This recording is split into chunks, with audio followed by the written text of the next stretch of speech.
Hello students, today we learn how we factorize the quadratic trinomials. Quadratic आप जानते हैं जिसमें डिग्री कितनी होनी चाहिए पॉलिनोमियल की 2। तो यहाँ पे जितने भी पॉलिनोमियल्स है उसमें वेरिएबल की डिग्री आपको 2 मिलेगी। ट्राइनोमियल मीन्स 3 टर्म्स होगी सब में। ओके, देखिए सब में 3 टर्म्स। अब इनको हम कैसे फैक्टराइज करते हैं आज हम लोग ये सीखें। तो देखिए क्वेश्चन नंबर 1 का फर्स्ट पार्ट है A part, x square minus x minus 150। ये सब क्वेश्चंस जो हैं स्प्लिटिंग द मिडिल टर्म से होगा। इस मेथड का नाम है स्प्लिटिंग द मिडिल टर्म। इसका मतलब देखिए नाम से क्लियर हो रहा है कि मुझे मिडिल टर्म को स्प्लिट करना है 2 पार्ट्स में। सम उनका क्या आना चाहिए -1 और उनका प्रोडक्ट क्या आना चाहिए -1। या तो आप ऐसे समझ लीजिए, मेथड नेम है splitting the middle term. Middle term यहाँ पे -x है, तो इसको स्प्लिट करना है में 2 पार्ट्स में या 2 फैक्टर्स में। ऐड करने पर तो -1 आना चाहिए और प्रोडक्ट -156 आना चाहिए। या तो आप ऐसे समझ लीजिए इस मेथड को, या constant term into coefficient of x square. यहाँ पे कोफिशिएंट ऑफ एक्स स्क्वायर क्या है 1 और साइन लेना है। कांस्टेंट टर्म माइनस की है तो माइनस मैंने साइन लिया है, तो कांस्टेंट टर्म को मल्टीप्लाई करिए coefficient of x square, what we get -100। इसके मुझे 2 फैक्टर करने हैं। ऐड करने पर -1 आना चाहिए और मल्टीप्लाई करने पर दोनों फैक्टर को -156 आना चाहिए।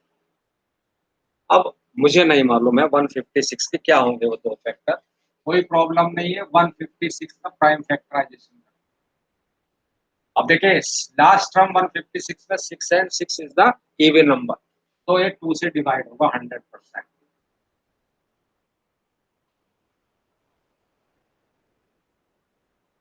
अब यहाँ पे देखिए 9 आ गया लास्ट डिजिट और 9 ऑड है, तो ये ऑड नंबर 3 से डिवाइड कर लिया मैंने। 156 का प्राइम फैक्टराइजेशन कितनी मिनट लगे, सेकंड लगे। अब मुझे देखिए यहाँ से ये है सब prime factor 2 into 2 into 3 into 13। अब इसमें से 2 फैक्टर बनाइए, ऐड करने पर -1 आना चाहिए, मल्टीप्लाई करने पर -156 आना चाहिए।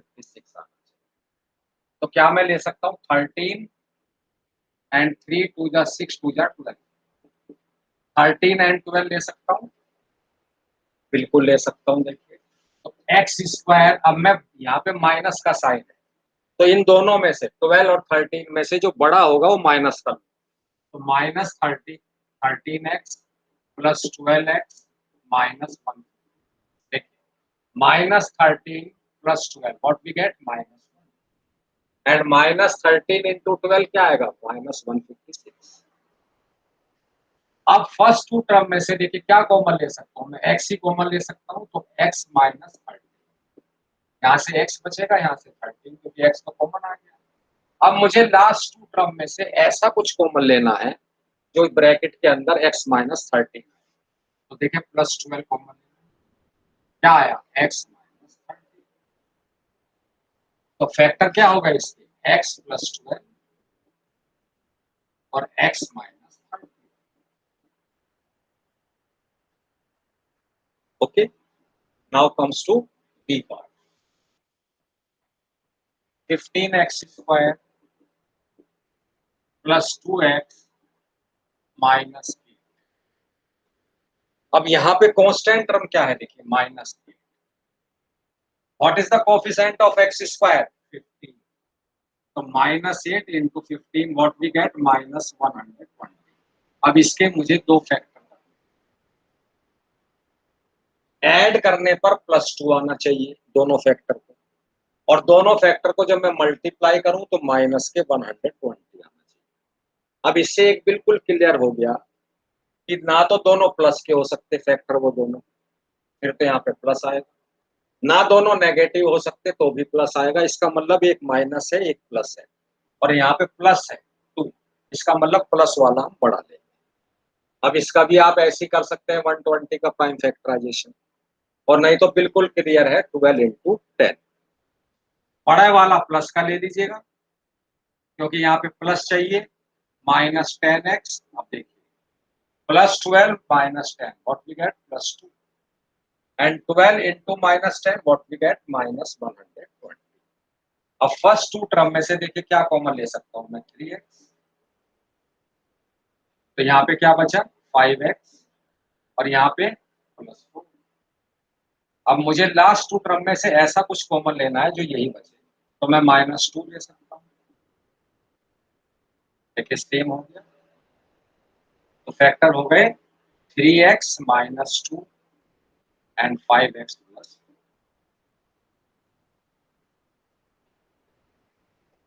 क्लियर है? अब हम चलते हैं इसके सी पार्ट।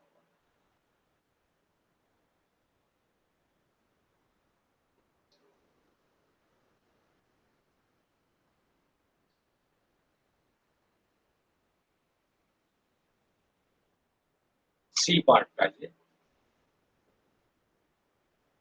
5x² -16x -20। अब देखिए यहाँ पे सेम वही करना है, constant term is -221 into coefficient of x square means +5, so what we get -105। अब मुझे 105 के ऐसे दो फैक्टर करने हैं, ऐड करने पर -16 आए और मल्टीप्लाई करने पर -105। अब मुझे नहीं मालूम है तो कोई बात नहीं, 105 का प्राइम फैक्टराइजेशन कर लो। अब देखिए लास्ट डिजिट है 5, डिजिट नंबर ऑड नंबर है तो ऑड से डिवाइड करिए 3। अब यहाँ भी देखिए ऑड नंबर है 5, तो 5 से डिवाइड कर दीजिए 35 हो गया। सिर्फ 3 प्राइम फैक्टर 3, 5, 7। अब यहाँ पे देखिए इसको क्या ले सकता हूँ मैं, एक तो 7 और 15 नहीं होगा, ठीक है, 7 या 5 इंटू 21 ये हो जाएगा। अब यहाँ माइनस है तो माइनस वाला बड़ा कर दीजिए, -21x +5x, -21 +5 माइनस आ जाए। अगर मिडिल टर्म प्लस हो तो जो आपने दो फैक्टर निकाले हैं उसमें जो बड़ा है उसे प्लस कर दीजिए। अब इसमें दोनों में देखिए, अब मैं क्या करूंगा कि इन दोनों में सिर्फ मैं x कॉमन ले सकता हूँ, तो मैं क्या करूंगा देखिए, ये पहले 5x को लिख दूंगा, कोई प्रॉब्लम नहीं है, इसको बाद में लिख, इजी हो जाएगा क्वेश्चन। मैंने सिर्फ सफलिंग करी है टर्म्स, इसको इसके साथ ले लिया है और इसको इसके साथ ले लिया। क्यों लिया है देखिए, अब आपको कोई प्रॉब्लम नहीं होगी कॉमन लेने में। इन दोनों में क्या कॉमन है, फर्स्ट टू टर्म है 5x, what we gate x +1। अब यहाँ पे क्लियर है कि -21, इसलिए मैंने इंटरचेंज किया, पहले 5x लिखा फिर -21, तो फैक्टर क्या हो गए 5x -21।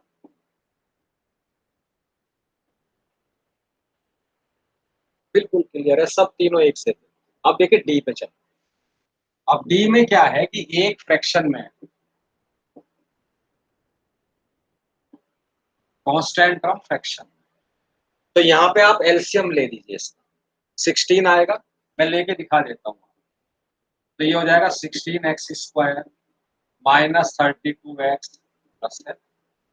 मैंने तीनों टर्म का 16 एलसीएम ले लिया। अब देखिए डिवाइड में है तो इसको मैं लिख सकता हूँ 1/16, और यहाँ पे 16x² -32x +7। अब आप इसको भूल दें, फैक्टर किसके करने हैं आप देखिए, 16 into 7 constant term into coefficient of x², तो 16 इंटू 7 मीन्स 102 या 112।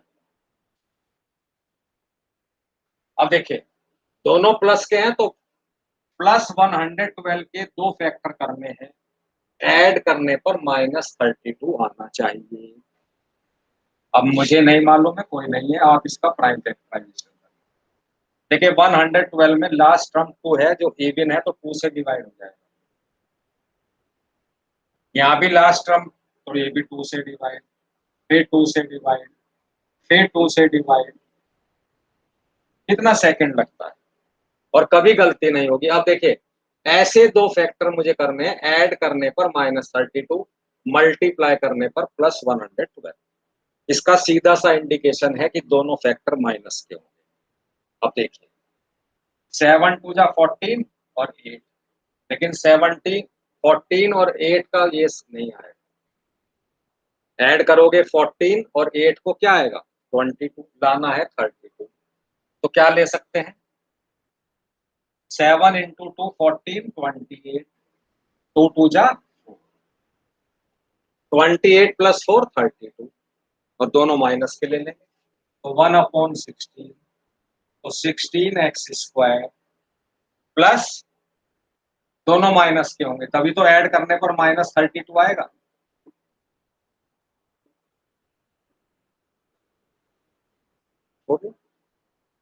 अब देखिए फर्स्ट टू टर्म में मैं क्या कॉमन ले सकता हूँ। अब ये 16 का टेबल में तो नहीं है, 4 के टेबल में ये भी है, ये भी है। 4x कॉमन लू, what we get here 4x, here 7। अब यहाँ दोनों टर्म में से लास्ट में ऐसा कुछ कॉमन लेना है। अगर आप ध्यान से देखें तो सिर्फ साइन चेंज है दोनों टर्म में, मतलब -1 कॉमन लेना पड़ेगा। तो ये माइनस का था प्लस हो गया, ये प्लस का था ये माइनस हो गया। देखिए सेम हो गए, 4x - 7। तो इसके फैक्टर क्या हो गए 4x - 1, 4x - 7। अगर फ्रैक्शन में है, चाहे वो सिंगल टर्म है या टू टर्म है, तो एलसीएम लीजिए, और एलसीएम को आप ऐसे बाहर, इसका मीनिंग है डिवाइड में तो 1/16 मैंने बाहर ले लिया, न्यूमरेटर है। ओके, अब चलते हैं जो रूट वाले क्वेश्चन।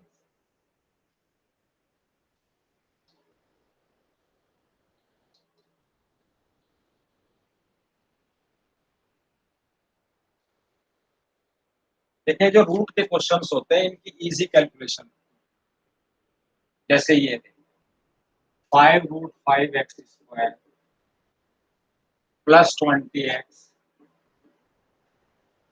प्लस 3। अब देखिए constant term is 3√5 into coefficient of x², 5√5, दोनों की मल्टीप्लाई करो, 3 5 जा 15, √5 इंटू √5 5, 15 5 जा मीन्स 75 के दो फैक्टर कर रहे हैं, ऐड करने पर +20 आना चाहिए। बिल्कुल क्लियर है 15 और 5। तो आप लिखेंगे 5√5x² plus 15x plus 5x plus 3। देखिए 15 प्लस 5 20 हो गया, एंड 15 इंटू 5 प्लस 75। अब फर्स्ट टू टर्म में देखिए मैं क्या कॉमन ले सकता हूँ, एक तो 5x कॉमन ले सकता हूँ, यहाँ पे क्या बचेगा √5x, यहाँ पे क्या बचेगा, जब इसमें से मैं 5x कॉमन ले लूंगा तो 3 तो बचा। आप मल्टीप्लाई करके भी चेक कर सकते हैं, 5x into 3 15x, 5 into √5 5√5x। अब मुझे लास्ट टू टर्म में से ऐसा कुछ कॉमन लेना है कि √5x, तो यहाँ पे सीधा सा इंडिकेशन है, देखिए √5 कॉमन, तो क्या बचा यहाँ पे √5x, देखिए √5 इंटू √5 5 आ रहा है as it is, and 3 into √5, तो मेरे फैक्टर्स हो गए 5x plus √5 and √5x plus.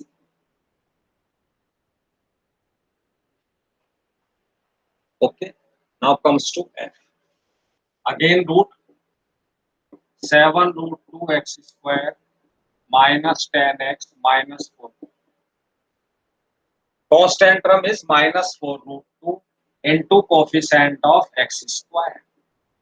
Means 7 multiply करिए, माइनस आएगा एक, 4 7 जा 28 एंड √2 इंटू √2 2 मीन्स -56 के मुझे दो फैक्टर करने हैं, ऐड करने पर -10 आना चाहिए और मल्टीप्लाई करने पर -56।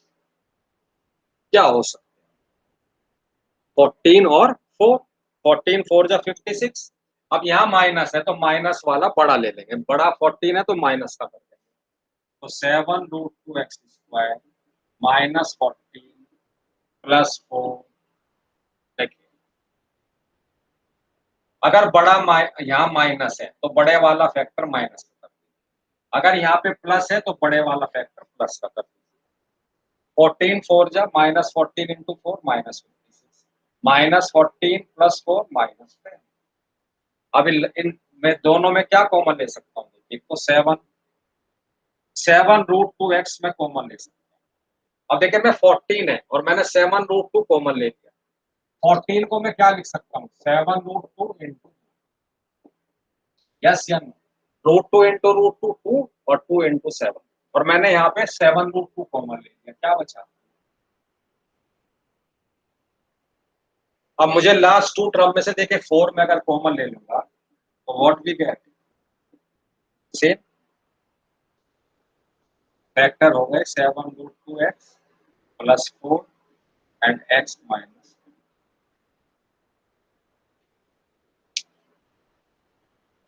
क्लियर हो गया? अब हमारे पास लास्ट है, ये आज हमने सुबह भी देखिए डिस्कस किया था।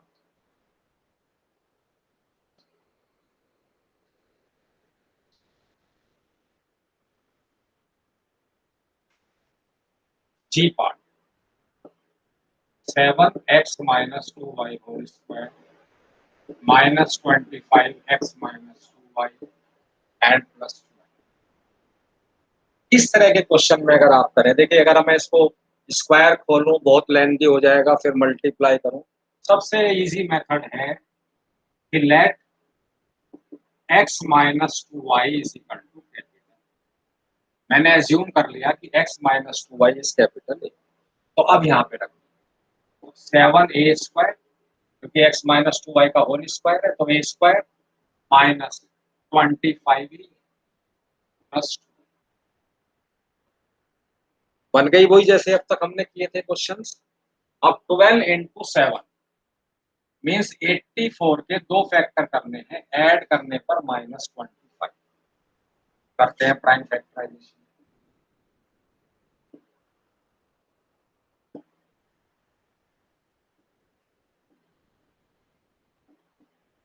ये सब प्राइम फैक्टर्स आ गए। अब देखिए दोनों मल्टीप्लाई प्लस आ रही है, इसका मतलब दोनों हमारे फैक्टर माइनस के। तो देखिए 7 3 जा 21, 2 2 जा 21, 4 जा 84, और दोनों को मैं ऐड करूंगा आ जाएगा 21 + 4 25, और दोनों माइनस के लेने पड़ेंगे तभी प्लस आएगा 84। तो 7a² -21a -4a + 12, दोनों को ऐड करिए -21 -4 -20 एंड -21 इंटू -4 +8। अब फर्स्ट टू टर्म में से देखिए 7a में कॉमन ले सकता हूँ, a minus. Last two term में देखिए ऐसा कुछ कॉमन लेना है जो ये आए, तो -4 कॉमन ले लीजिए ताकि ये प्लस का हो जाए और ये माइनस। तो फैक्टर हो गए 7a -4। अब ये फैक्टर नहीं हुए, ये तो था ही नहीं यहाँ पे, अब a की जगह क्या रखना पड़ेगा? x - 2y। तो कर्ली ब्रैकेट लगाइए, a की जगह रख दीजिए x - 2y जो हमने एज्यूम किया -4। सेकंड फिर वही रखेंगे, a की जगह x माइनस, बस ये तो सेम आ गया। इसको सिंप्लीफाई कर लीजिए, ज्यादा से ज्यादा 7 की मल्टीप्लाई,